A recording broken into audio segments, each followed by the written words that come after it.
ஒரு பேரரசன் இருந்தான். அவனுக்கு ஒரு நாள் ஒரு யோசனை வருது. ஒரு மகான் இடத்துல கேட்குறான், எனக்கு நீங்கள் ஒரே ஒரு பொன்மொழி சொல்லணும். அந்த பொன்மொழி என்னுடைய வாழ்க்கையில் எல்லா சூழ்நிலைகள்லையும் எனக்கு அது என்ன பண்ணும், உற்சாகத்தை ஏற்படுத்தக்கூடியதாக இருக்கணும். நான் துவண்டு நிற்கும் போதெல்லாம் அது எனக்கு உத்வேகத்தையும் உற்சாகத்தையும் அளிக்கக்கூடியதாக இருக்கணும். அப்படி எனக்கு மோட்டிவேட் பண்ணுற மாதிரி ஒரே ஒரு பொன்மொழி இருக்கணும்.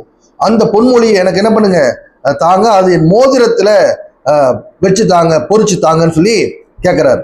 இப்போ இந்த மாபெரும் பேரரசனுடைய அரசர் இப்படி கேட்ட உடனே அந்த மகானும் பொற்கொள்ளர்கிட்ட சொல்லி அதுக்கு தகுந்த மாதிரி ஒரு மோதிரத்தை கனையாளியை ரெடி பண்ணி அரசனுக்கிட்ட கொடுத்துட்டாரு. அரசர்கிட்ட கொடுக்கும்போது இந்த மகான் சொல்றாரு, இது அடிக்கடியில் நீங்க திறந்து பார்க்கக்கூடாது. திறந்து பார்த்தீங்கன்னா அதனுடைய எழுத்துக்கள் மறைஞ்சு போயிடும். நீங்க என்ன பண்ணணும்னா உங்களுடைய இக்கட்டான நிலைமையில, மிகவும் ரொம்ப ரொம்ப நெருக்கடியான நிலைமையில திறந்து பார்க்கணும்.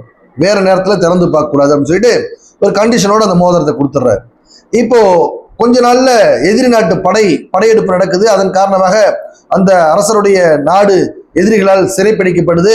இவர் என்ன பண்ற, போர் படையிலிருந்து தப்பிச்சு கானகத்துல வேற ஒரு நாட்டில் போய் ஒரு காட்டுக்குள்ள ஒளிஞ்சிடறாரு. அங்கிருந்து ரொம்ப நாள் அப்படியே ரொம்ப நெருக்கடியான ஒரு வாழ்க்கையை வாழ்ந்துட்டு இருக்காரு.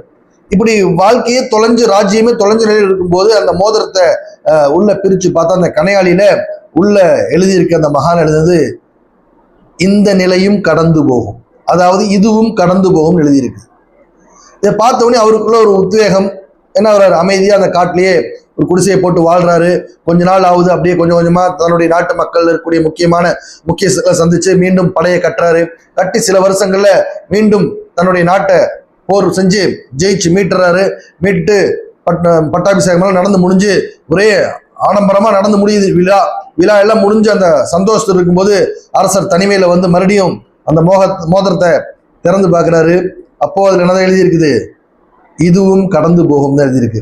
அப்ப இதுல இருந்து நாம விளங்க வேண்டியது என்ன, நமக்கு வாழ்க்கையில எவ்வளவு பெரிய கஷ்டம் வந்தாலும் சரி, எவ்வளவு பெரிய ஆனந்தம் சந்தோஷம் வந்தாலும் சரி, நாம தெளிவா விளங்கி இருக்கணும், இதுவும் கடந்து போகும்.